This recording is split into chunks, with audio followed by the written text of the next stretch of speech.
Sí, se ve. Se ve. Bien. Calidad del hormigón para pretensado. Ya lo habíamos indicado, ¿no? Cuando vimos los conceptos sobre el hormigón pretensado, que el primer requisito que debe cumplir es que debe ser de alta resistencia, ¿no? Es una necesidad en el concreto, justamente, ¿no? Por las razones que ya hemos indicado, digamos. Tanto acero como hormigones de alta resistencia se deben utilizar para pretensado. Con relación a la dosificación, los procedimientos que se utilizan, recomendaciones y normativas, son los rutinarios que conocen ustedes de la tecnología del hormigón, que se emplean también para pretensado, ¿no? Y una cosa importante, en realidad el hormigón no es que solamente sea de elevada resistencia. En realidad el hormigón para pretensado debe ser un hormigón de alta calidad. Y eso significa también alta impermeabilidad, resistividad eléctrica, baja variación volumétrica. Eso es importantísimo, ¿no? Hay fenómenos asociados con este aspecto y entonces hay que controlarlo. También debe tener alta resistencia a la acción de sulfato y otros agentes agresivos. ¿Ya? Bien, el parámetro que normalmente se utiliza y ya es estandarizado, ¿no?, para analizar la calidad del hormigón concreto para pretensado es la resistencia a la compresión, ¿no? Esa se relaciona con las principales propiedades mecánicas del hormigón, ¿no? Entonces, también ya lo conocen ustedes, esta se determina mediante pruebas estandarizadas realizadas en laboratorio, ¿no?, con cilindros de 15 centímetros de diámetro por 30 de altura de una sección circular, ¿no? Se realiza una prueba, una prensa hidráulica, ¿no?, donde se mide la carga al momento que viene la rotura de la probeta, se divide entre el área de la probeta y se calcula lo que se llama la resistencia a la compresión simple, FC, ¿no? La fuerza de rotura dividido el área. Por ahí se empieza, ¿no? Ahora, hay una particularidad importante que hay que tomarla en cuenta, ¿no?, que se da en el concreto. Para una misma dosificación del hormigón hay una considerable fluctuación de los resultados de la resistencia. ¿Qué quiere decir? Llevo un mixer a la obra, saco 10 pruebas, voy al laboratorio y resulta que ninguna puede dar el mismo valor, digamos, ¿no es cierto? Hay una fluctuación. Y esos resultados siguen un comportamiento que se asemeja a la curva normal de distribución de la teoría de las probabilidades, o lo que le llamamos la curva de Gauss, digamos. Entonces, representando en un sistema XY las resistencias, los valores de las resistencias con un lote de datos, ¿no es cierto? Y las frecuencias que se repiten esos valores de rotura, resulta que obedecen a este comportamiento, ¿no?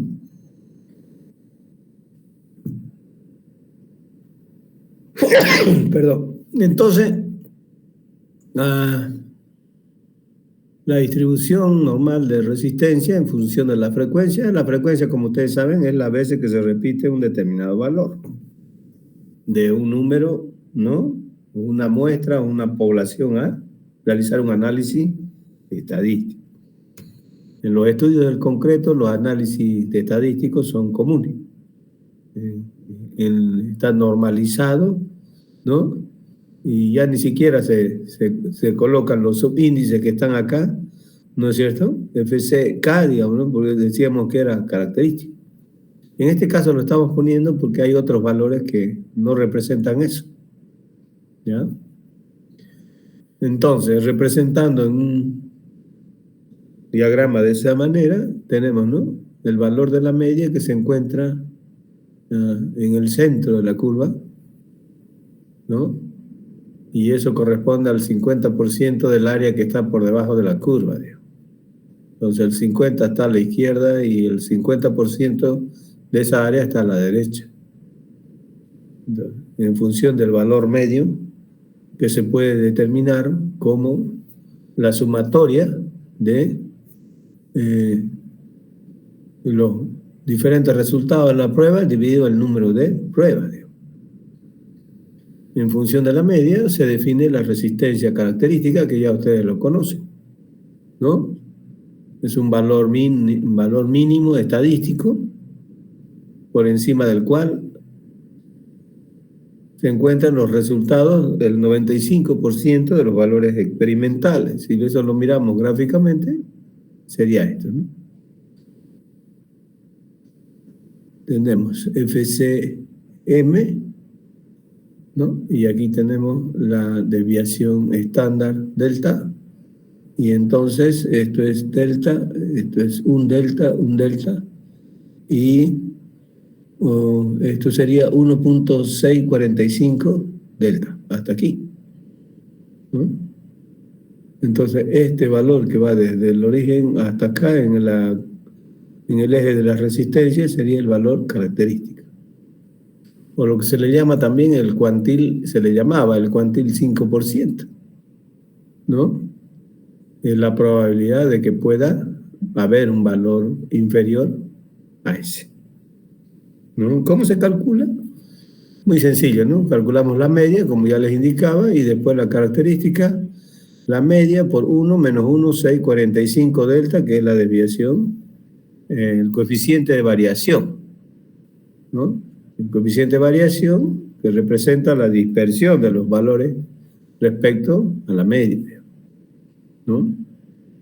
Y ese valor del coeficiente de variación no es más que el cociente, ¿no?, entre la desviación estándar y la media.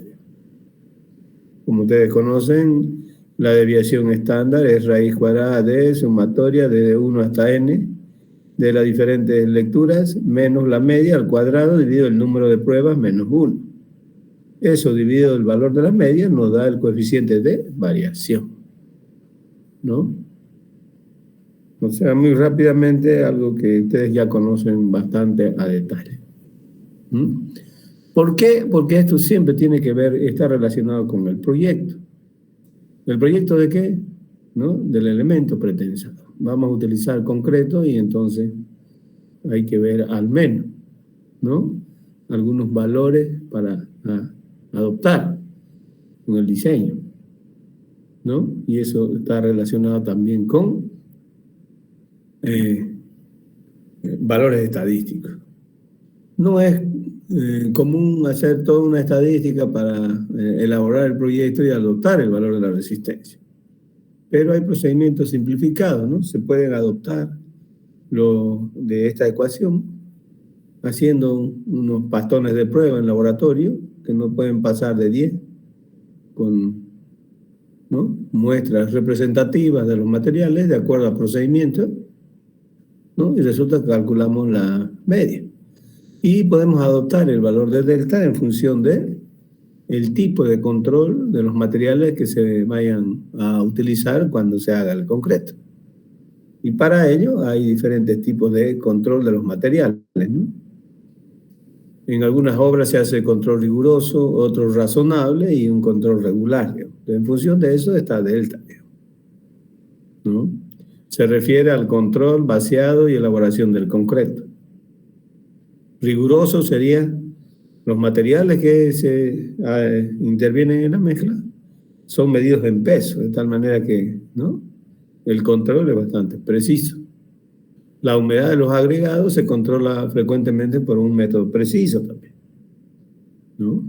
Eso normalmente sucede, por decirle, en obras grandes, puede darse también en las plantas de prefabricación, donde siempre hay un laboratorio para control, ¿no?, de las diferentes propiedades del concreto, tanto de ejecución como después de resultado.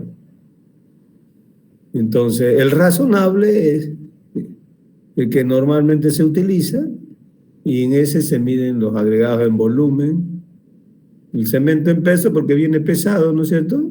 Y la humedad de los agregados controlada también por un método preciso. Eso puede ser razonable, como su nombre lo indica, y es el que se usa normalmente en las obras. Para ese tipo, delta es 0,21, 0,15 es riguroso y 0,24 este que hacen normalmente, ¿no?, en las viviendas, los arquitectos, 1, 2, 4, 1, 3, 5, 1, 2, 3, ¿no? Agregados medidos en volumen, se hacen unas cajitas o la relación, ¿no es cierto?, de peso en volumen, medido en volumen, cemento en peso, y la humedad también es simplemente estimada, ¿no? Ustedes han visto que el concreto tiene que, el agregado grueso tiene que estar para preparar la mezcla en condición de saturado con superficie seca. ¿Y eso cómo se logra en la obra? Humedeciendo, ¿no?, los agregados con anticipación, y pasa un tiempo y después por encima pareciera que está seco. Ustedes le pasan una pala y resulta que está todo saturado, ¿no? Esa es la condición normalmente para lograr un buen control, digamos, ¿no?, una buena ejecución. Bueno, para tener una idea, ¿no?, simplemente, y poder determinar FCK. ¿Dónde va a punto?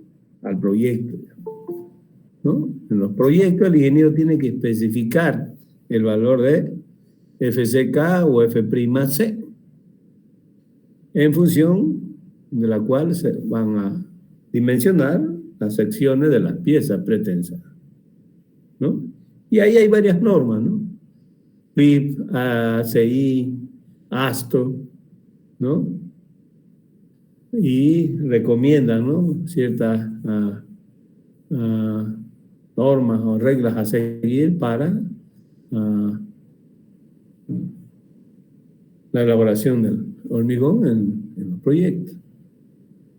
Para empezar, las resistencias que se usan normalmente, ¿no?, en la norma nuestra se establece una clasificación, ¿no?, que más o menos se acomoda a los tipos y con resistencia entre 200 hasta 500 kilogramos por centímetro cuadrado. 200, 250, 280, 300, 350, 330 se usa también en las plantas de prefabricación, trabajan hasta con 300 en elementos prefabricados, ¿no? Estándares casi en nuestro medio para las vigas de puente, las vigas pretensadas, 350. En Bolivia hasta 380 nosotros trabajamos normalmente con agregados de alta resistencia, digamos, ¿no?, que es en la zona andina. En la zona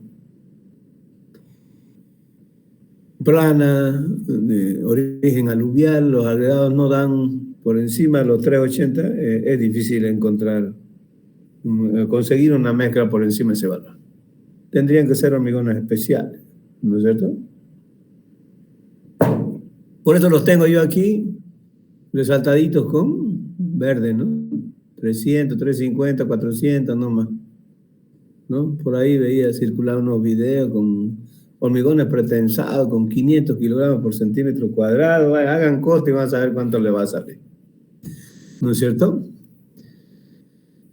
Y básicamente, ¿no?, se recomienda en general, sin que tuviera que entrar a adoptar de manera específica una norma. Estos son prácticas comunes donde todas las normativas lo consideran, digamos. Para hacer hormigón para pretensado se debe utilizar cemento Portland normal según especificación. Si yo voy a obtener una resistencia, quiero obtener una resistencia, usar un hormigón de elevada resistencia, los agregados también tienen que ser resistentes, ¿no? Y su granulometría debe ser continua. Eso garantiza un mejor acomodo, ¿no?, de los diferentes granos, de los granos con diferentes tamaños. Y se acomodan con la arena y con el cemento, entonces se hace una masa más compacta, ¿no? El resultado, mayor resistencia. Otro aspecto que se debe tomar en cuenta es la relación agua-cemento. Alrededor en promedio de 0,60 y lógicamente con vibrado mecánico. Eso es en promedio. ASTO establece que no se deben usar hormigones para pretensado con resistencias superiores a 0,45. Y en promedio normalmente son hormigones secos que están por debajo de 0,4. 0,38, 0,37, 0,36 incluso. Pero ya con aditivos fluidificantes, ¿no? Y otras características para mejorar el desempeño del concreto, ¿no? Otro aspecto es agua potable, en lo posible, ¿no? En muchos casos en las obras rurales no se puede conseguir, pero hay que darle las condiciones de un agua potable. Y ahí hay que controlar el pH principalmente, ¿no? Y estar comprendido entre 5.8 y 8.0. El contenido también de materia orgánica se limita. En promedio, más o menos 3 miligramos por litro. Aplicándola en una norma específica va a estar más o menos en ese rango. Y lo que les comentaba recién, ¿no? Siempre, por lo menos, unos bastoncitos, dosificación, ensayos previos. ¿Con qué objeto? De utilizar los materiales locales, porque la dosificación tendría que contemplar eso. No voy a usar, a pesar que aquí llegan hasta agregados hasta del Chapare, ¿no? He visto ahí en la doble vía a Warner, hay un punto, control de agregados, dice, del Chapare. No sé cómo hacen, cómo compiten en términos de costo con los agregados que venden aquí locales provenientes del río Piraí, ¿no? Y controlan cada volqueta que viene de allá comercializan y provisionan agregados que vienen desde el Chapare, ¿ya? El mezclado lógicamente tiene que ser mecánico, una hormigonera, ¿no? El curado tiene que ser muy adecuado también, no descuidado. Y bueno, esto ya es cuestión de ejecución. Precauciones para vaciado en tiempo frío y caluroso. Las dosificaciones en obra hay que corregirlas cuando el tiempo no está en los promedios normales y entonces se sube mucho o se baja. En el caso hoy, mañana, digamos, ¿no? Mañana va a bajar más la temperatura, digamos, no está como ayer en la tarde, caluroso. Entonces, esas condiciones hay que tomarlas en cuenta cuando se prepara el hormigón, digamos, en promedio, digamos. ¿Ya? ¿Alguna consulta hasta ahí? Ingeniero, disculpe. Sí, claro. Cuando habló de la calidad del hormigón para pretensado, nos dio algunas especificaciones de este material y nos decía la baja variación volumétrica. Esto se refiere pasa de que en tecnología del hormigón nos comentaban de que el hormigón tiene dos problemas que son propios del material. Uno era la retracción, ¿no? Que es la pérdida de volumen por variación de humedad. Y el otro era la fluencia, que también le llaman cedencia, que era cuando yo cargo, por decirlo así, el hormigón, se deforma un tanto, luego le quito la carga y el hormigón recupera una parte nomás, pero pierde, digamos, otro tanto. No sé si se refería a eso, tal vez se refería a otra cosa. Correcto, José, a eso es. Son las propiedades reológicas del hormigón. Nosotros lo vamos a ver a detalle en la unidad 6, que se refiere a las pérdidas. Los fenómenos de retracción, influencia o deformación del concreto son importantes. Eso se traduce en una pieza o una estructura pretensada como una pérdida y variación de las deformaciones también. Entonces, por un lado, cuando se diseña, eso tiene su influencia y hay que hacer una verificación en el estado límite de deformación, ¿no? Se traduce en eso, por un lado, pérdidas de pretensado y por otro lado, deformaciones. Entonces hay que hacer una verificación en el estado límite de servicio, el aspecto que se refiere a las deformaciones, ¿no? Y por otro lado, la pérdida de pretensado. La fuerza se reduce justamente por ese aspecto del concreto y no se lo puede evitar. Lo que hay que hacer es tomar en cuenta, ¿no? En en el diseño de la pieza, en el aspecto que corresponde. ¿Ya? Listo. Y cuando hace un rato habló, no, igual sobre ciertas características del concreto, habló acerca de lo que era el pH, ¿no? Su grado de acidez. Y Ajá. nos dio un rango, pero quería saber, digamos, por qué, digamos, me llamó bastante la atención, ¿no? ¿Por qué, digamos, esa característica habría que controlarle el pH? Es que no puede ser una solución ácida. En la condición del agua eso puede alterar la mezcla del concreto.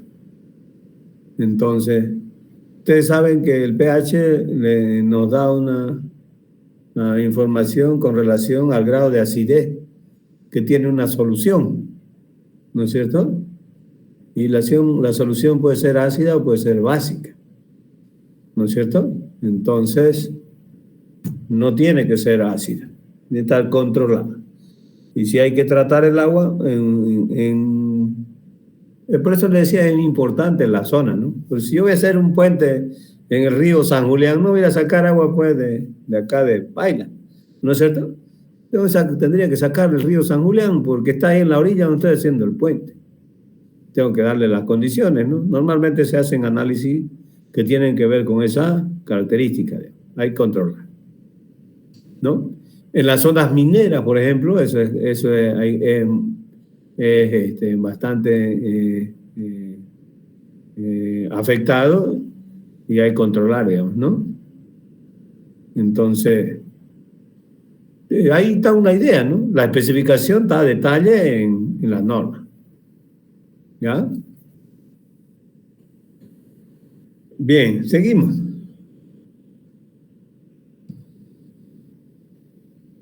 Eso eran más o menos algunas recomendaciones, ¿no? Para utilización en los proyectos, ¿no? Eh, bueno, y los valores, ¿no? Tanto del modo de elasticidad y los otros parámetros, digamos. Esta ecuación, por ejemplo, es la que recomienda Aston para determinar el modo de elasticidad y como ustedes pueden ver está en función de eh, la densidad del concreto y la resistencia característica a los 28 días, ¿no?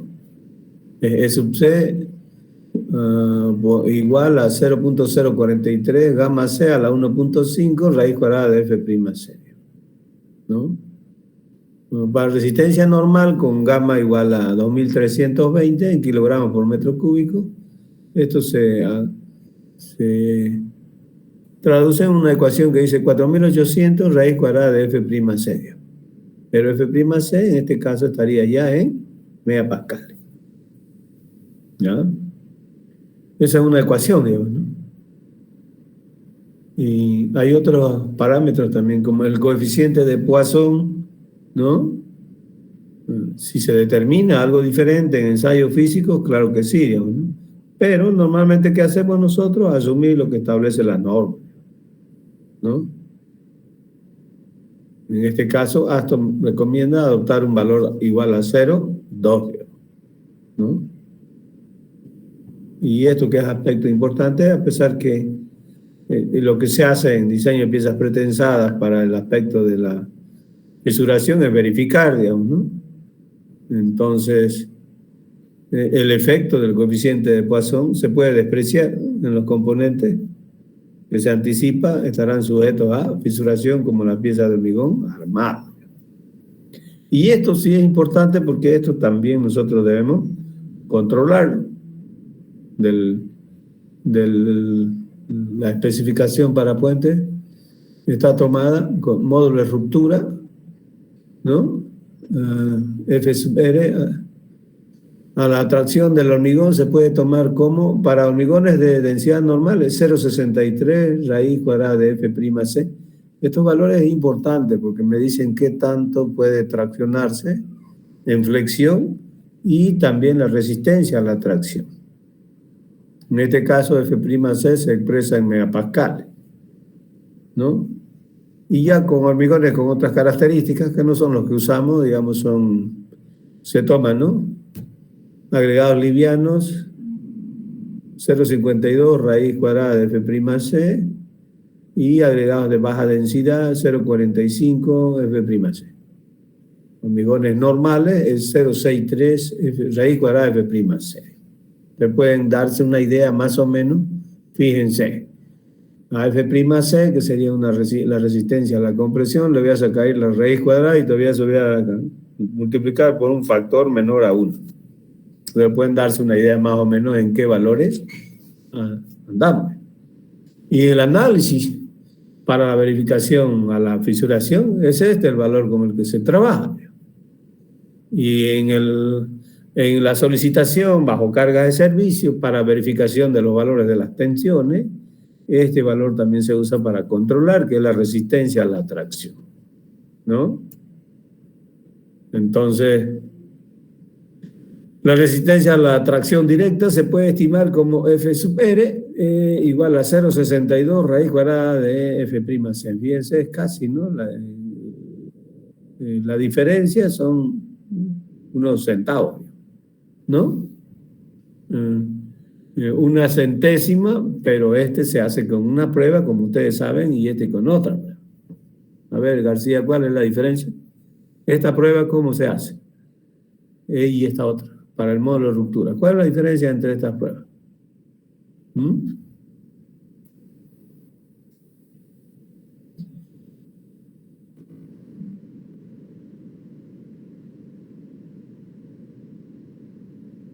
¿No saben? Son diferentes esas pruebas, ¿no?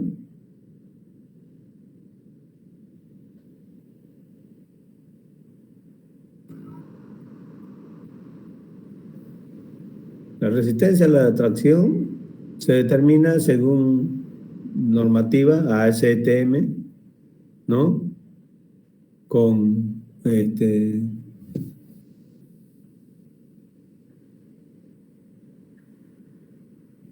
una máquina de tracción axial, ¿no?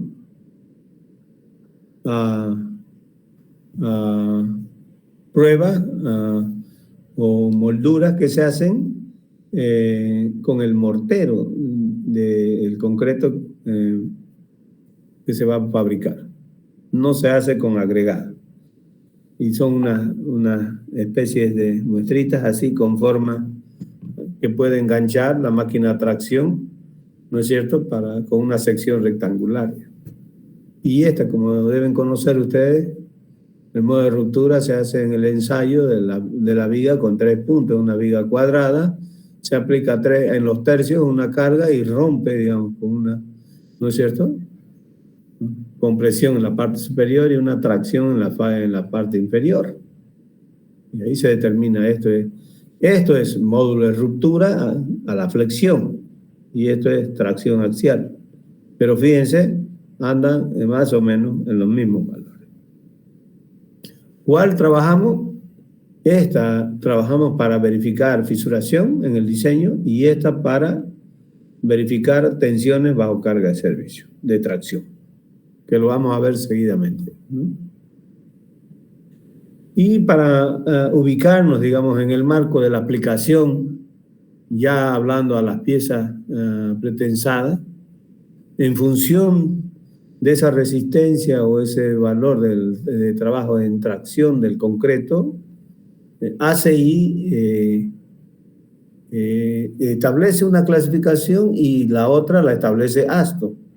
Como nosotros vamos a tener la posibilidad de usar las dos normas, es bueno que lo citemos. En pretensado, los elementos que trabajan a flexión se pueden clasificar en 3, ¿no? En función de la tensión de tracción correspondiente calculada en fibra extrema, en tracción en zona precomprimida. ¿Qué quiere decir en tracción? Es la zona inferior, ¿no ven? Bajo carga de servicio. En estado de servicio, la parte inferior, nosotros la llevamos como habíamos visto cuando mostramos cómo trabajan las tensiones en el hormigón y cómo se lleva al concreto a trabajar en zona de compresión o por lo menos con una baja tracción. Eso es haciendo, ¿no?, la aplicación del pretensado en la zona traccionado por las cargas. Entonces se refiere bajo carga de servicio. En función de esa tracción, la clase puede ser clase U, clase T o clase C. ¿Ya? Los elementos pretensados. La clase U es para este valor, ¿no es cierto? Fíjense, esto es importante que sepan en qué rango anda esto, ¿no? El modo de ruptura anda en torno a 0,63 raíz cuadrada de F'C, ¿no? Y la tensión de tracción, ¿no?, la resistencia a la tracción anda en torno a 0,62 raíz cuadrada de F'C. Y fíjense, para la clase U, ¿no?, está determinado como Ft menor que 0,6 raíz cuadrada de F'C. O sea, no llega al módulo ni a la resistencia a la tracción los elementos pretensados clase U. ¿Ya? Los clase T están traccionados y están en torno a mayor a 0,6 F'C raíz cuadrada y menor o igual a 1 raíz cuadrada de F'C. ¿Ya? Y las clases C están arriba de raíz cuadrada de F'C, ¿no? Y esto para aclarar, porque normalmente deberíamos nosotros usar ACI o la norma del hormigón estructural, que es la misma clasificación que está ahí, ¿no?, en los sistemas de losas pretensadas en dos direcciones. Estos deben ser diseñadas con clase U, con FT menor o igual a 0,5. Incluso la clasificación es 0,6 para losa, es menor o igual a 0,5. Hay otras recomendaciones en realidad, donde no se admite tracción en las losas, en losas potenciadas para cables no adheridos. Y es importante eso cuando vamos a dimensionar una estructura. ¿Ya? Entonces pueden ver, aquí está la clase de elementos pretensados trabajando en flexión. ¿Cuál es la referencia? ¿No? La tensión de tracción en la fibra extrema, en la zona precomprimida en tracción. O sea, es una zona que puede estar comprimida o con una baja tracción, ¿no es cierto? Pero bajo carga de servicio, el resultado final puede ser esto. ¿Ya?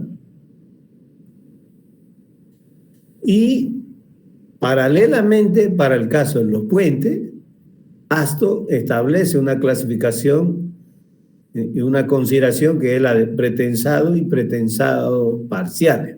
En realidad, a ese pretensado habla de un pretensado completo, pero completo no quiere decir que esté la pieza todo el tiempo comprimida. Para que vean, en este punto lo vamos a aclarar. ¿Ya? Lo primero que hace ASTO, ¿no?, es considerar que la introducción de un elemento pretensado parcial permite desarrollar una teoría unificada para las estructuras de hormigón. ¿Qué quiere decir?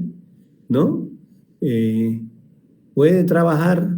Pueden haber piezas de hormigón pretensado con armaduras pasivas trabajando, ¿no?, de manera resistente y haciendo frente a las mismas cargas de manera conjunta. Es la tendencia al diseño actual. ¿Ya? En esa teoría, lógicamente, ¿no?, el hormigón armado y el hormigón pretensado convencional representan los casos límites, ustedes conocen. Si voy a diseñar hormigón armado, hay fisuración. Si voy a diseñar hormigón pretensado convencional, no hay fisuración, ¿no?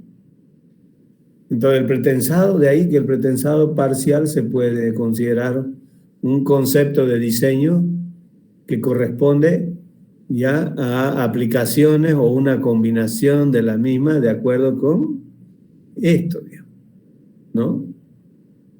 Si bien ACI le establece valores, ¿no?, ASTO limita las tensiones, pero establece diferentes soluciones.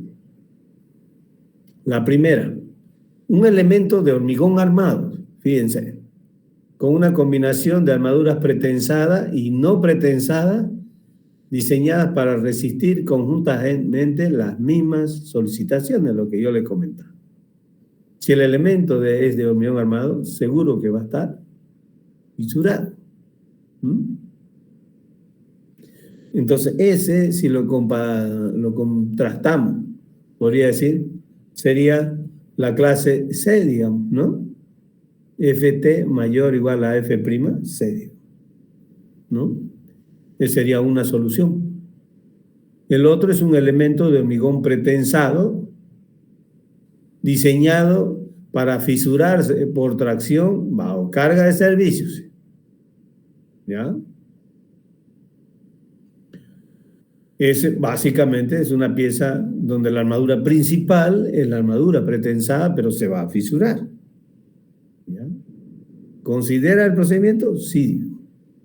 Y el otro es un elemento de hormigón pretensado en el cual la tensión efectiva de pretensado en la armadura tesa intencionalmente se mantiene por debajo del valor máximo admisible, ¿no?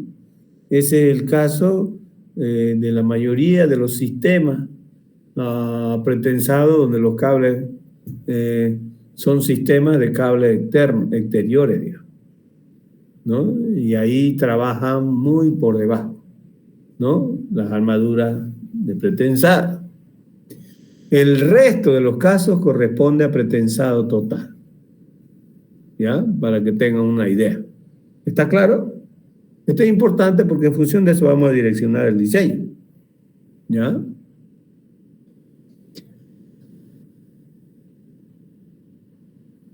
Entonces tenemos 3, ¿no? Entonces, cuando nosotros hablemos de hormigón pretensado parcial, ¿no? Estamos trabajando con armaduras pasivas también, ¿ya? Y cuando estamos trabajando con pretensado total, la armadura principal es la armadura pretensada, ¿ya? Y en este caso no hay fisuración.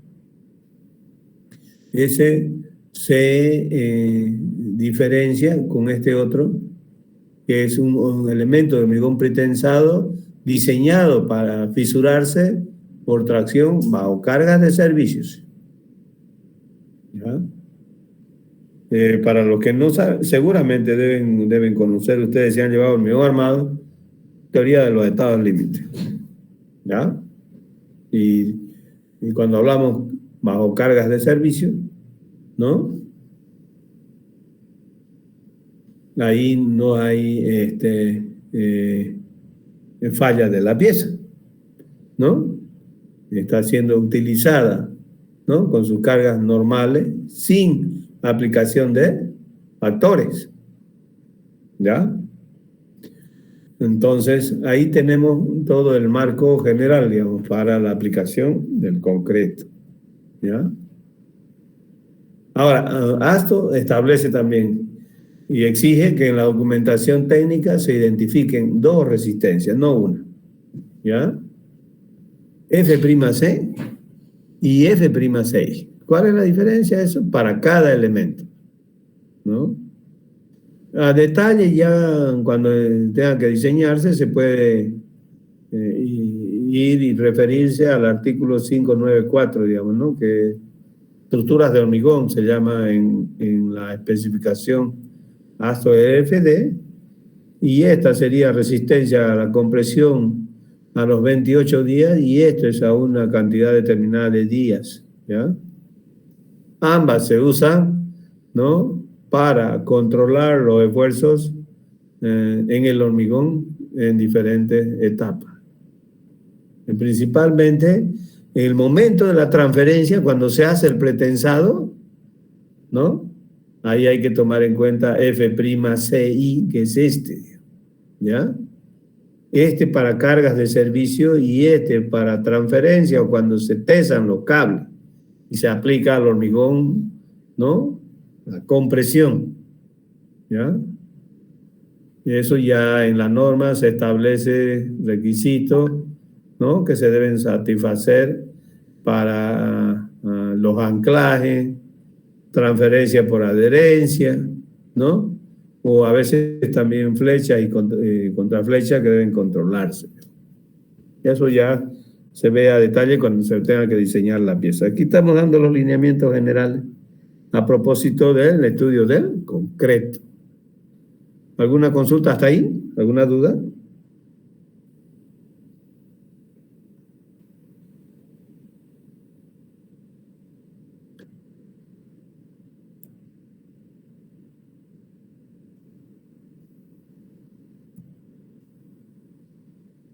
Bueno, tensiones admisibles. Bueno, aquí hay un cuadro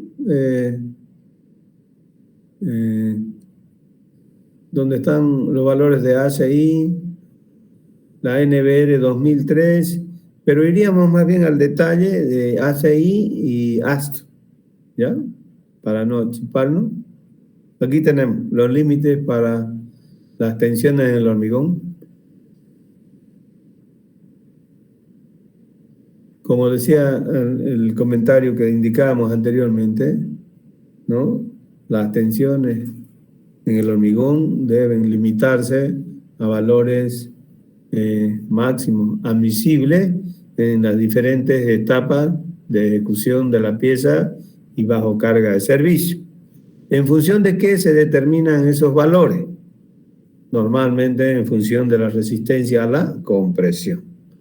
Aquí fíjense el lado derecho, 0,6 F'Ci, 0,7 F'Ci, 0,25, 0,25, esto es entonces transferencia. Fíjense. La primera, tensión en la fibra extrema en compresión, excepto lo permitido en B. ¿En B qué se dice? ¿No? Tensión en la fibra extrema en compresión en los extremos de los elementos simplemente apoyados, ¿no? Entonces, fíjense, es un valor, ¿no? Cuando se considera si es una viga apoyada, digamos, ¿no es cierto?, en el centro o en los apoyos, digamos. Pero en los apoyos se acepta un valor mayor y aquí están, ¿no? En fibra extrema en compresión, 0,6 F'Ci, siendo F'C tensión a la compresión a una cierta cantidad de días. Eso tiene que estar especificado en la normativa y lo tiene que hacer el diseñador, ¿no? En los extremos es 0,7 inicial. Y esto es para la tracción. En transferencia se puede aceptar una pequeña tracción en fibra superior, ¿no? Y eso sería 0,25 menor o igual a 0,25 raíz cuadrada de no de Fc, sino de F'Ci. Es un valor menor. ¿No es cierto? Ahí tenemos. Esto tengo que saber yo. ¿Por qué? ¿Cuáles son sus límites? ¿En qué estado? ¿En qué parte de la pieza? Porque en pretensado, ¿no?, el ingeniero maneja las tensiones a voluntad, porque tiene un mecanismo, tiene un artificio que es el pretensado. Entonces, somete a una carga adicional en función de los requerimientos y las necesidades de comportamiento y de resistencia de la pieza. ¿Ya? Entonces, esto yo tengo que saber cómo manejarlo. Es muy sencillo. En transferencia hay 4 valores, según ACI. 2 son para los bordes, abajo y arriba. Y los otros 2 igual son para los bordes, pero los extremos, ¿no? Entonces, estos valores que están con un valor más alto, ¿no es cierto? 0,6 F'Ci para compresión, ¿no es cierto?, en el centro. 0,7 en el extremo. Tensión en la fibra extrema en tracción, excepto en lo permitido por D, ¿no? Y lo permitido por D es en los extremos, ¿no es cierto?, de elementos simplemente apoyados. Entonces aquí fíjense, 0,25 para el centro, 0,50 en los apoyos. ¿Ya? Y hace otra aclaración también, ¿no? Cuando las tensiones de tracción calculadas, FT, excedan los límites en C o I o D, aquí tengo C o D. ¿Ya? Esto quiere decir extracción en el borde superior, esto es en el centro y esto es en el extremo de la pieza. ¿Ya? Si estos valores se superan, debe colocarse armadura adicional adherente. ¿Ya? Puede ser normalmente es armadura no pretensada o puede ser pretensada, pero hacerlo trabajar a los cables con un rango de tracción baja no vale la pena. Normalmente es armadura adherente no pretensada. ¿Ya? ¿Dónde? En la zona de tracción para resistir la fuerza total de tracción en el hormigón. ¿Ya? Y se supone, lógicamente, que es una sección que no está fisurada. Eso es ACI al momento de transferencia y eso está en la norma del hormigón estructural. ¿Ya? Ahora, el otro valor, tensiones del hormigón en estado de servicio. ¿Ya? Fíjense bien. Para elementos pretensados sometidos a flexión clase U y clase T, ¿no? Las tensiones en el hormigón bajo carga de servicio, cuando ya se han dado todas las pérdidas pretensadas a lo largo del tiempo, la pieza está en servicio, está en operación. Para ese caso, ¿no? Fibra extrema en compresión debido al pretensado y las cargas permanentes en el tiempo, eso es 0,45 F'C, esto ya es resistencia a los 28 días. ¿Ya? Y el otro valor de 0,6 es fibra extrema en compresión debido al pretensado y todas las cargas de servicio, ¿no? Incluidas, digamos. Este es el valor importante. Fíjense, hasta 0,6, ¿no? Esto antes era 2/3, que era 0,66. ¿Ya? Entonces, es diferente, ¿no? Hay consideraciones de carga para cargas permanentes totales, ¿no? Más el pretensado final. Esto es más las cargas totales, la de servicio incluida. Para este caso es 0,6, ¿no? Y tracción bajo carga de servicio menor o igual a 0,6 raíz cuadrada de F'C, ¿no? Ese valorcito que normalmente puede ser verificada. Eso puede ser. ¿Dónde sería esto bajo carga de servicio? Si la parte superior va a estar bien comprimida, digamos. Esto es zona de tracción tensión de tracción en zona de tracción precomprimida, digamos. O sea, abajo, en una viga, en otras palabras. ¿Ya? Y ahí tenemos todos los valores. ¿Ya? Y esto es lo que indicábamos, ¿no? Si yo voy a hacerlo trabajar en tracción al concreto, ¿no? Hay que establecerme el límite para la tensión en el hormigón. ¿Ya? Esta consideración es lo que indicaba aquí ACI, ¿no? A ver, esto. Cuando las tensiones de tracción excedan límites en C o D, debe colocarse armadura adicional adherente. ¿Ya? Pero eso es esto. Esto establece AST, ¿no? Para tensiones temporarias antes de las pérdidas de elementos total pretensados. Compresión en elementos de hormigón pretensado y posttensado, ¿no? Incluyendo puentes construidos por segmentos, es 0,6 F'C. ¿Ya? Y si eso sería en el borde inferior, ¿no ves? Cuando yo estoy aplicando el pretensado, hay una fuerte compresión abajo. Y puede traccionarse arriba, ¿no? Tracción se controla con la tabla 1. La tabla 1 es esta, ¿ya? Ahorita la muestro. Y la tabla 1, si se provee armadura adherente para poder utilizar la mayor tensión límite de tracción permitida en áreas con armadura adherente, eso me puede permitir aprovechar un poco más el límite en la parte superior, puede ser que no dé, o a veces hay limitaciones también en cuanto a la altura de la viga y no lo hago tan alta, entonces puede quedar traccionada por encima del límite permitido, ¿no? Entonces se calcula la fuerza de tracción, ¿no? Como el producto entre la tensión de tracción media y el área calculada. A ver, ¿qué es eso? Vean, fíjense, tenemos una pieza, una viga pretensada, y entonces aquí está marcada toda el área que queda traccionada en la fase superior en transferencia, ¿ya?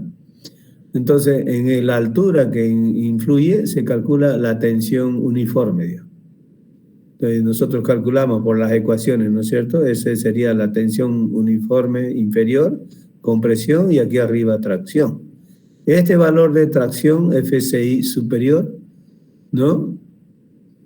Se toma como un valor promedio, y eso es FSI dividido 2. Ese es el valor promedio. Este valor dividido 2 como si fuera rectangular. Se multiplica por el área que influye, incide en esta profundidad X. Sería el ancho superior multiplicado por X. ¿Ven? Y esa sería la fuerza. Y la fuerza dividido la tensión del acero con la que se trabaja. Y normalmente se trabaja con F sub S igual a 0,5 FY. ¿Ya?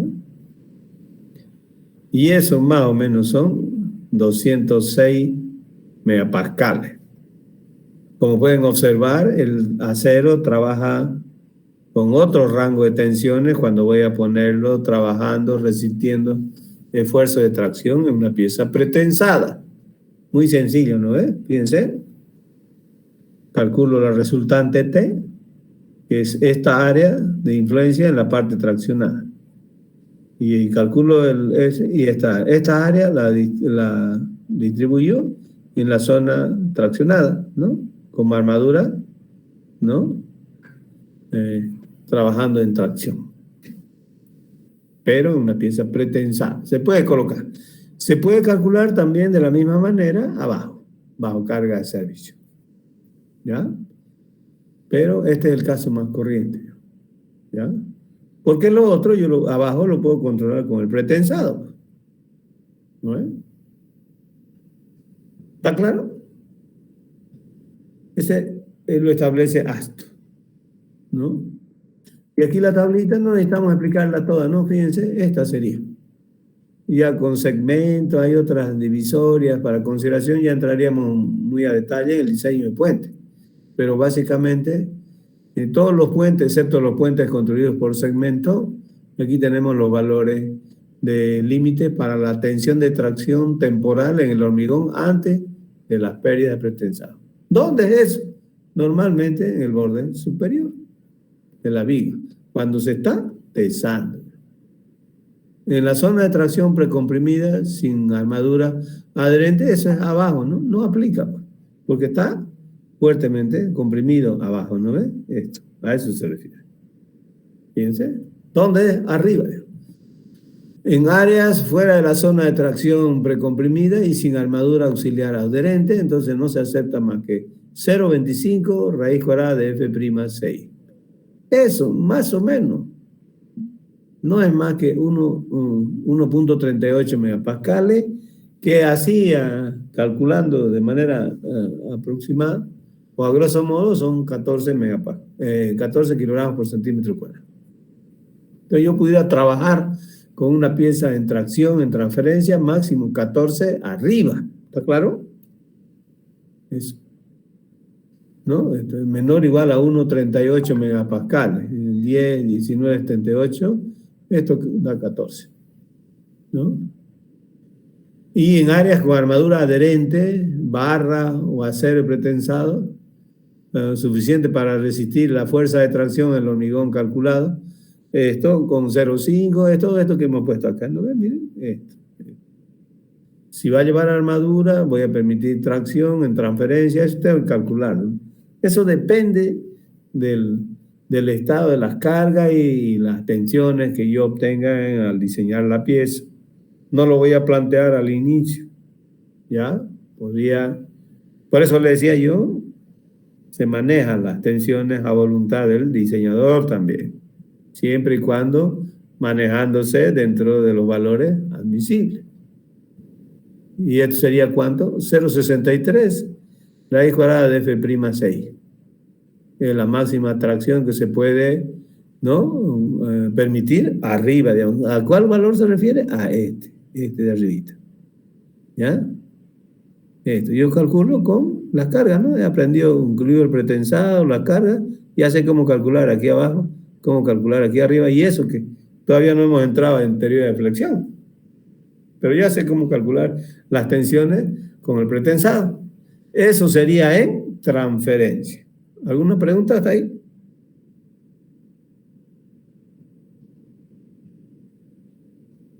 O sea, cuando estoy tesando, cuando estoy aplicando el pretensado a la pieza. ¿Ya? Esos son los límites que establece ASTO y A6. ¿Ya? En etapa de servicio, ¿qué es etapa de servicio? Es cuando ya pasó un tiempo, se presentan las pérdidas, ¿no? De pretensado, y esto es para elementos totalmente pretensados. ¿Ya? Entonces, compresión. ¿Cuál es totalmente pretensado? Esto que están según esta clasificación, ¿no? A ver dónde están. ¿Para qué le pondría esto? A ver, aquí, ¿no? A ver dónde están estos. Estos, ¿ves? Pretensado y pretensado parcial, básicamente, ¿no? Pretensado completo y pretensado parcial, la divisoria, la división. En pretensado parcial están estas tres opciones. Esto no es tan común, digamos, en estructuras mayores, puentes atirantados y otros elementos, sería. Pero lo otro que es común en pretensado parcial son estas otras dos, digamos. Un elemento de hormigón armado con una combinación de armaduras pretensadas, ¿no? Serían las losas de los edificios, de edificación, por ejemplo, ¿no? Y este otro, un elemento de hormigón pretensado diseñado para fisurarse por tracción bajo carga de servicio. No serían ya en edificación, sería otro elemento. ¿Ya? Los otros son, ¿no? Casos de pieza que corresponde a pretensado total, digamos. Entonces, para ese caso es este que estamos estableciendo aquí, ¿no? Así lo aclara Astor, ¿no? Astor dice, tensiones de compresión, etapa de servicio, elementos totalmente pretensados, clarito, ¿ya? En compresión, la compresión será investigar utilizando las combinaciones de carga del estado límite de servicio 1. ¿Ya? Esto no es para estado de resistencia. Esto cuando la pieza está trabajando con sus cargas normales. Está en servicio. Y hay que limitar el valor de las tensiones producto de las combinaciones de carga. Se aplican los valores que se indican en la tabla. ¿Ya? Tensión provocada por la sumatoria de la tensión efectiva pretensada y cargas permanentes. Eso es 0,45. ¿Ya? Puentes con segmentos, igual, digamos, ¿no? 0,45, igual, ¿no? Sumatoria del pretensado efectivo. Pretensado efectivo es cuando ya se sucedieron las pérdidas de la fuerza final, ¿no? Provocada por la sobrecarga y la semisuma de la tensión efectiva más la carga permanente. Esto es como un valor intermedio, 0,40. Todas estas verificaciones y estos límites intermedios son importantes porque ASTO cuida mucho el tema de la seguridad estructural. Hay que verificarlo cuando se diseña con ASTO LFD, ¿no? Y aquí en el último, que sería, digamos, el que más deberíamos considerar, sería tensión provocada por la sumatoria de tensiones efectivas, quiere decir la fuerza final, cargas permanentes, cargas transitorias. Y durante operaciones de transporte y manipuleo, cuando las piezas se manipulan, se transportan, se izan, se lanzan, también ahí hay un estado de carga intermedio. ¿Cuánto? 0,6 F'C por Φw. ¿Ya? Y aquí está el comentario para considerar el valor de phi. En realidad es un factor de reducción. Se toma igual a 1 si las relaciones de esbeltez de las almas y alas, que es lambda W, ¿no?, son menores que 15, digamos. Entonces es importante, ahí toma en cuenta la esbeltez de la pieza. Pero si yo diseño una pieza, digamos, una sección en T, y donde hay relaciones entre el alma y las dimensiones de las alas, esto normalmente siempre supera el valor de 15 de lambda W, ¿no? Si lambda W del alma o del ala es mayor que 15, el factor se debe tomar de acuerdo, hay un artículo, ¿no?, una tabla para establecer. Pero normalmente nosotros trabajamos aquí con la phi W igual a 1. ¿Ya? Y hay incluso en la normativa de ASTO, esto no lo voy a comentar, pero para que sepan, tiene, ¿no es cierto?, recomendaciones. Por ejemplo, miren, esto es una sección transversal de una viga cajón para puente, y fíjense, hay unas longitudes sugeridas para las paredes, los anchos, los espesores de los diferentes elementos y la relación entre los componentes, entre ellos, digamos. O sea, el ingeniero no estructura la sección, ¿no?, sin tomar en cuenta la relación entre estos valores. Entonces, eso asegura, digamos, trabajar para obtener una sección con un rango de esbeltez dentro de los límites que recomienda la norma, que es lambda W. Y aquí están los valores, ¿no?, para tracción en servicio. O sea, ¿no?, tracción en compresión, ya dijimos que es esta tablita, ¿no ves? Y básicamente trabajamos con estos valores con cargas intermedias y este 0,6 WF', ¿no? Y este que está en la primera parte del tipo de los puentes, todos los puentes, en realidad en la parte superior. Tracción, ¿dónde tracción? Bajo carga de servicio, ¿dónde estaría traccionada la pieza? Se supone, digamos, en un diseño.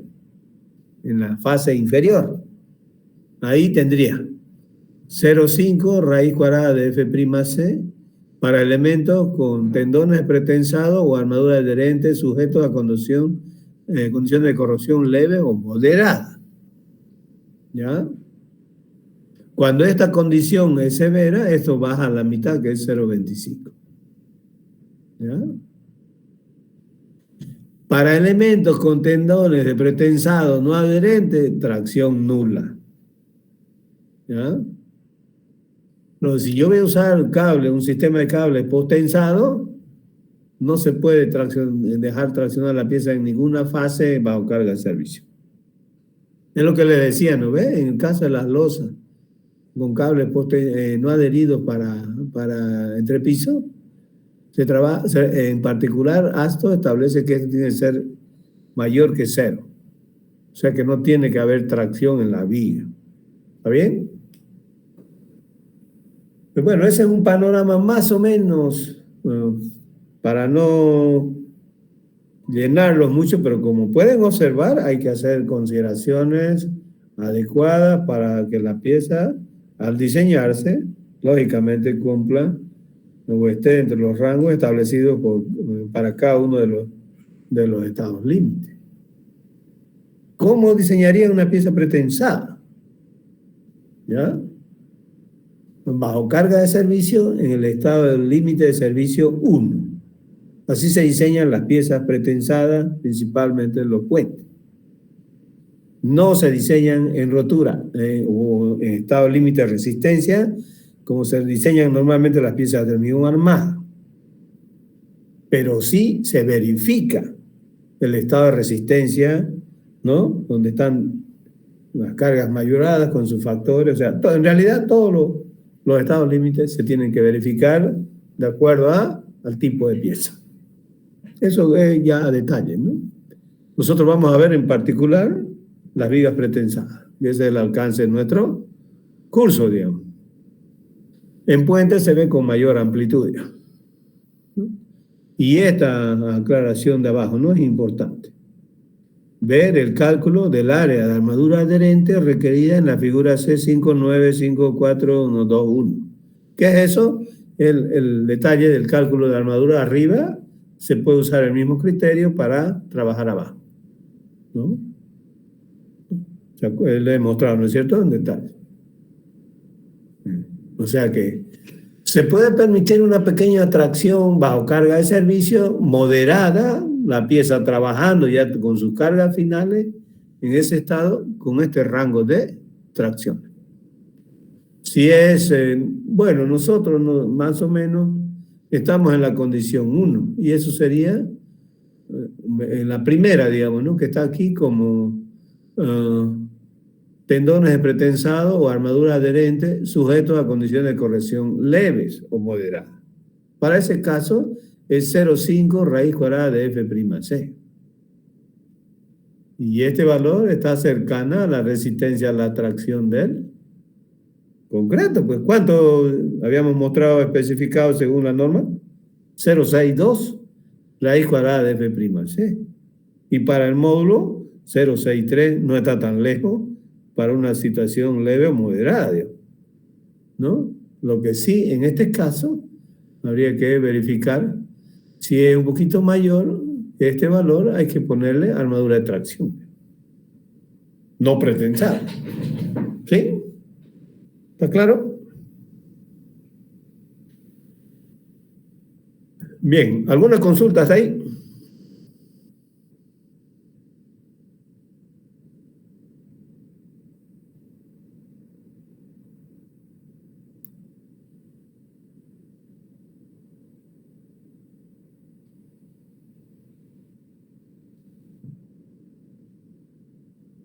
En ese aspecto hay que separar muy bien, ¿no? Porque a veces vienen otras verificaciones en estado de servicio con combinaciones de carga intermedia, digamos, pero que hay que verificar, ¿ya? Hay que verificar, hay que chequear servicio 1, servicio 2, 3, ¿no? Importante eso, ¿ya? Bueno, y esto que es último, ¿no? Esto. En los sistemas postensados con adherencia posterior, ¿no? Esa adherencia entre el acero y el hormigón en realidad se obtiene por la inyección de una pasta o lechada de cemento. Cuando hacemos un sistema postensado adherente, porque el no adherente no lleva nada, el no adherente tiene su propia, como les he mostrado los cablecitos, ¿no ves? Que vienen plastificados y engrasados internamente. Entonces, esos no llevan inyección. Pero los sistemas de cable que llevan gran potencia se hacen varios torones haciendo un cable y ese cable se introduce en una vaina. Y como habíamos indicado, eso se tesa y se aplica el pretensado cuando el hormigón ya está endurecido. Entonces, el cable no está adherido al hormigón. ¿Cómo se logra esa adherencia? Con una pasta o lechada de inyección que debe pegarse completamente a la vaina posteriormente. Y, lógicamente, el objetivo principal es proteger la acción corrosiva sobre el acero, ¿no? En realidad es una pasta con ciertas condiciones que hay que darle a esa mezcla. La principal propiedad es la fluidez. Tiene que tener una fluidez adecuada para permitir el completo relleno de la vaina. Hay un procedimiento para introducir dentro del conducto la vaina ya con el cable tesado, ¿no? Esa lechada o pasta de inyección. Otro aspecto importante también es que la pérdida de fluidez cuando se mezcla y durante la operación de inyección debe ser menor al 10%, porque básicamente lo que se hace es mezclar cemento y agua. Tiene otros elementos, pero básicamente los más con mayor porcentaje es el agua y el cemento. Y ustedes mezclen agua y cemento, ustedes saben que ahí viene una reacción química rápida con pérdida de calor, ¿no es cierto? ¿No? Se genera calor de hidratación fuerte, ¿no? Y entonces el primer efecto es pérdida de fluidez, producto del calor de hidratación. Exudación menor que 2%, retracción moderada y baja acción capilar. Esos son los requisitos que debe tener esa pasta o lechada de inyección, ¿no? Y la dosificación de la lechada de cemento normalmente viene propuesta, planteada por el fabricante del material expansor, ¿no? Básicamente los componentes de la lechada son cemento, agua, aditivo expansor y algunos elementos inertes que pueden aumentarse cuando la cantidad que se va a inyectar es muy grande, entonces se le da mayor cuerpo a esa mezcla. Puede ser polvo de cantera o algún otro elemento inerte, digamos, proveniente de materiales duros como son la piedra, ¿no? Y ahí ya se recomienda una dosificación que plantea normalmente el fabricante del material expansor. En nuestro medio hay un producto de Sika que se llama Intraplas, es el más famoso, ¿ya? Intraplas es un aditivo expansor, ¿no? Fluidificante, ayuda a mantener la fluidez, ¿no? Y aquí tenemos una dosificación, digamos, para una determinada inyección.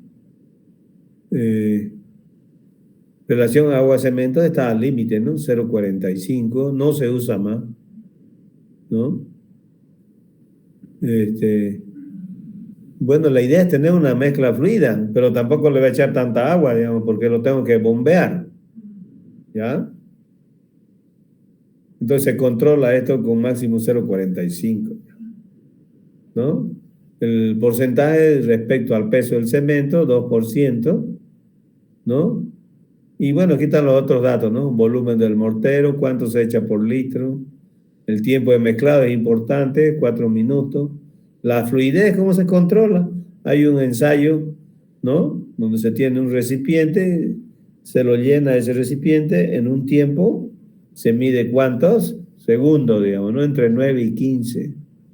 La presión también con lo que hay que, con el aparato inyector que se introduce en los extremos donde están los anclajes, normalmente tiene unos agujeros para introducir la lechada por ese extremo.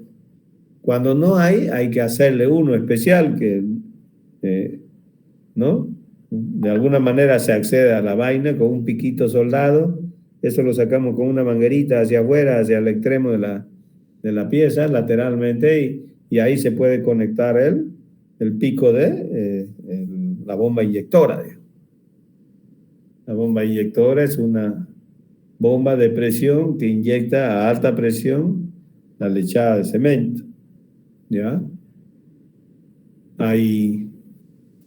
Bueno, aquí ya les indiqué los materiales, ¿no es cierto? Cemento, agua, aditivo, elemento fino. Y la preparación es importante también, ¿no? para estas operaciones se usan equipos específicos, ¿no? ¿Cuál sería el equipo? Por un lado voy a preparar la mezcla, eso se hace en mezcladores mecánicos de alta revolución, ¿no? ¿Puede ser una hormigonera? Puede ser, pero normalmente hay aparatitos especiales para hacer inyección, porque es diferente la forma del, del, eh, del recipiente. Normalmente es un recipiente cilíndrico y se lo pone vertical, ¿no es cierto? Para ponerlo en altura y de ahí que baje, digamos, ayuda, ¿no? A mantener la presión, no disminuye, ¿no? Se lo puede poner arriba y de arriba se bombea hacia la pieza, ¿no? Eso por un lado. Pero si se necesita hacer un mezclador, se le da alta revolución, que son más de 1500, y se puede usar, ¿no? La mezcla se prepara introduciendo los materiales en el orden, primero el agua, después el cemento, después los aditivos y finalmente si lleva, ¿no? O no, si no lleva, ahí nomás, digamos, los elementos finos que puede tener. ¿Cuándo se hace la inyección? Es importante también. No se hace cuando yo voy teso la viga y ese rato lo inyecto, no. Siempre hay que tomar algunas previsiones, dejar ahí que se estabilice el esfuerzo de pretensado. Entre 7, una semana, 10 días se hace la inyección de la vaina de la pieza post-tensado, ¿no? Siempre en una operación distinta. Ahí a veces puede haber algún problema y hay que resolverlo. Si la pieza está inyectada ya no se puede hacer nada con ella. ¿Ya? Ahí en el puente, la construcción del puente, ¿cómo se llama? La Amistad. Hay 2 vigas que estaban rechazadas por la supervisión, ¿no? No sé dónde las habrán llevado, dónde las habrán puesto. Son vigas de 46 metros, imagínense. Ahí en la orilla, antes, llegando al puente La Amistad, al lado izquierdo, donde se hizo la playa de fabricación de las vigas potenciadas. Ahí han quedado 2 vigas. No sé qué habrán hecho con lo de medio ambiente, pero los medio ambiente no lo dejan eso así, ¿no? En la construcción ahí de la doble vía Montero y Apacaní, ¿no? Ahí el puente que ya está en servicio, ¿no? Entonces, más o menos, bueno, ahí una idea, ¿no? Se pudiera completar tal vez a ver si tuviéramos tiempo, con algunos procedimientos que se pueden observar, con algunas imágenes o algunos videos de los procesos constructivos, porque también son importantes para que ayudan mucho a la concepción del diseño, porque el ingeniero debe saber cómo se van a hacer las piezas, ¿no? Cómo se va a lograr la ejecución del pretensado desde el punto de vista de todas las actividades que se realizan para obtener la pieza que ha diseñado, ¿no? Entonces, siempre es bueno que el ingeniero conozca cómo se hacen las piezas en pretensado, cómo las voy a poner en su posición, como esto tiene relación a veces con estructuras mayores. En muchos casos el reto es cómo se va a hacer, cómo se va a construir la estructura. Y acompañado a eso, en muchos casos, a veces esa etapa también se convierte en una etapa de carga o de solicitación al elemento de estructura. Y hay que tomarlo en cuenta lógicamente, cuando voy a diseñar. ¿Ya? Entonces, vamos a ver si mostramos algunos procedimientos en una de las clases que viene más adelante. Bien, preguntas. Ingeniero, disculpe. Sí, claro, adelante. Ahí cuando nos habló acerca de la lechada de hormigón, no nos habló de que hay un aditivo, ¿no? Que es el Intraplast, ¿no? Que es para justamente aumentar la fluidez, ¿no? En la parte de la lechada. Tengo entendido que también a veces le echan polvo de cantera, no sé si me puede corregir o... Sí, correcto. ¿Ya Creo que cuál es es la para, pregunta? o Sí, sea, que utilizan creo que el polvo de cantera ya que no reacciona con el agua, ¿no? con el cemento, Y con la mezcla, con el mortero. ¿Correcto? sí, sí, creo que es como lo usan como un sustituto, ¿no? En caso de que no tuvieran ese intraplast. No, no, no, no es para ello. Es para aumentar, digamos, ¿cómo diría? Eh, el cuerpo de la mezcla. Es diferente, ¿no es cierto? A ver, si con este ejemplo lo captamos. Yo uso cemento arena para revocar una pared, ¿ya? Pero a veces la pared puede tener unos huecos muy grandes, digamos. Entonces, si le meto mortero, cemento, directamente con el que estoy revocando, me va a bajar, ¿no ves? Y a veces, ¿qué puedo usar? Puedo ponerle hormigón que sea más seco, digamos, ¿no? Con piedra, digamos, con agregado grueso. Esa es la idea. Cuando el área de los vacíos que que se va a rellenar ah, eh, dentro de la vaina es superior a 5 centímetros cuadrados, libre, lo que se va a rellenar, en esos casos se usa eh, el relleno o el polvo de cantera o elemento inerte. En esos casos. A veces la mezcla, incluso la cantidad que hay que preparar es mayor porque el área libre. ¿Cuándo sucede eso? Cuando a veces no me da para diseñar, pero ahora depende del sistema que use, ¿no? Si uso el sistema Freycinet yo tengo desde 1, 2, 4, 6, 7 y de 7 pasa a 12 torones para hacer un cable. Entonces, si yo pongo sistema Freycinet con sistema de 12 con la vaina y los anclajes, pero yo no necesito más que poner 9 cables, 9 torones, digamos. Entonces ahí tengo libre 3, digamos, ¿no es cierto? Y un torón de media más o menos agarra 1 centímetro cuadrado en promedio, digamos, más sus áreas, con 3, digamos que por lo menos voy a tener libre unos 4 centímetros cuadrados, más las áreas libres, los otros torones, pudiera superar los 5. Entonces ahí la mezcla necesita más cuerpo, ¿ya? En esos casos se usa. Le estoy demostrando un caso extremo. Yo no le pondría 9 torones a un sistema de 12, buscaría otra opción de combinar tal vez con 7 o cambiar de sistema. Protende, por ejemplo, que otro sistema equivalente, Protende tiene de 9, tiene de 10, de 11, de 12, de 15. Entonces puedo jugar mejor, digamos, con el número de torones por cable, porque yo no puedo ponerlo el número que quiera, digamos, ¿no? El sistema viene determinado de acuerdo a la potencia del esfuerzo que se va a aplicar. Y eso se consigue con la resistencia a la tracción del acero más el número de torones que se hagan por cable. Cuando veamos diseño ya vamos a ver a detalle eso. ¿Cómo se consigue ese polvo de cantera? Ustedes van en las trituradoras primarias, ¿no ves? Donde entra el material grueso, los pedrones, si es una, La chancadora, una, ¿no? una planta de agregado donde hay material tronado con explosivo y todas esas cosas, entran unos bloques grandísimos, ¿no es cierto?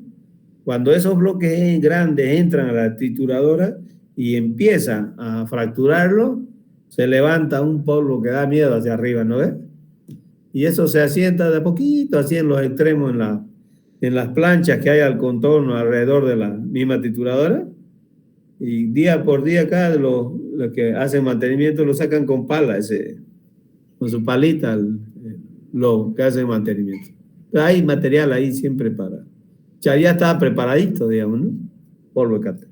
Eso, mezclado con agua, cemento, no va a reaccionar, ¿no? Con la mezcla fluida, digamos. Ese material.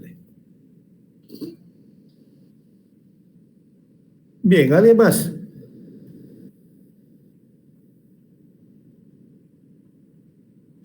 Ingeniero, Dígame. Ahí, en la sección donde dice la lechada de inyección, nos indica un requisito donde dice que la exudación debe ser menor al 2%.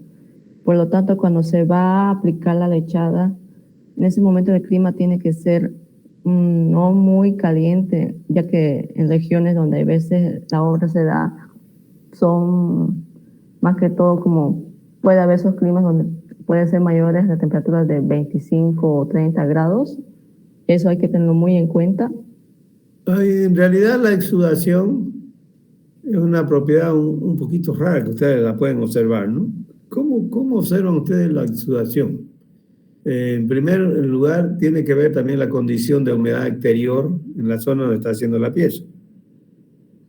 ¿Cómo ustedes observan la exudación? Y guarda relación también con la porosidad del material que están haciendo. Si ustedes meten un material líquido entre la viga de concreto, ¿no ves? Y eso lo van a tener un buen tiempo, ¿no ves? Eso va a provocar una humedad, ¿no? En el contorno tanto de la vaina como la pieza.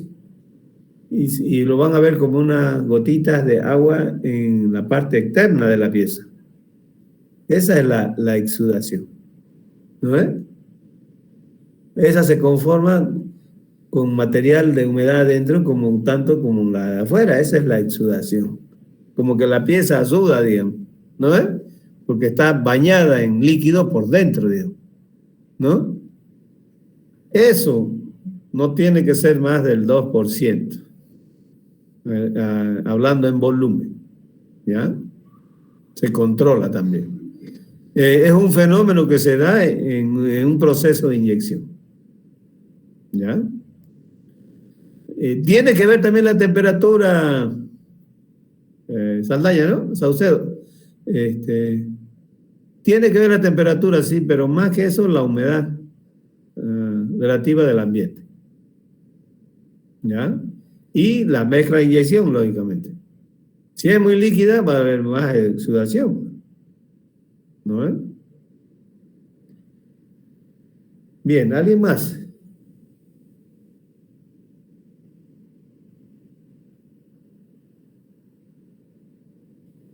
Ok, con eso cerramos entonces la clase. Por favor, pongan su asistencia, todos los presentes, apellidos y nombres. Muchas gracias. Nos vemos el viernes, ¿ya? Hasta luego. Hasta luego, ingeniero.